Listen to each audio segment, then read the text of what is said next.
তো বন্ধুরা, এখানে আমি রান্না করছি সয়াবিন আলু পটল দিয়ে একটা তরকারি। এর মধ্যে দিয়ে দেবো একটু গরম মশলা। তরকারিটা প্রায় আমার হয়েই এসছে। তো কে কে খেতে ভালোবাসো সয়াবিন সঙ্গে পটল দিয়ে এরকমভাবে রান্না করে খাও, কমেন্ট সেকশনে কমেন্ট করে জানিও। আমার তো ভীষণই ভালো লাগে, তাই কিন্তু মাঝে মাঝে এটা করা হয়। তো তরকারিটা কিন্তু প্রায় আমার হয়েই এসছে, একটু ঝোলঝোলই রেখেছি।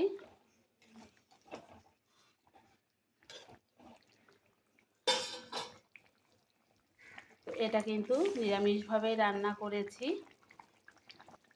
একটু ঘি দেব।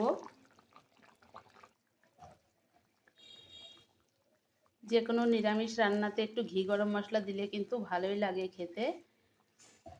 তো পেঁয়াজ রসুন দিয়েও রান্না করা যেত, তো আমি তো নিরামিষভাবে রান্না করেছি, তাই একটু ঘি গরম মশলা দিয়ে দিলাম।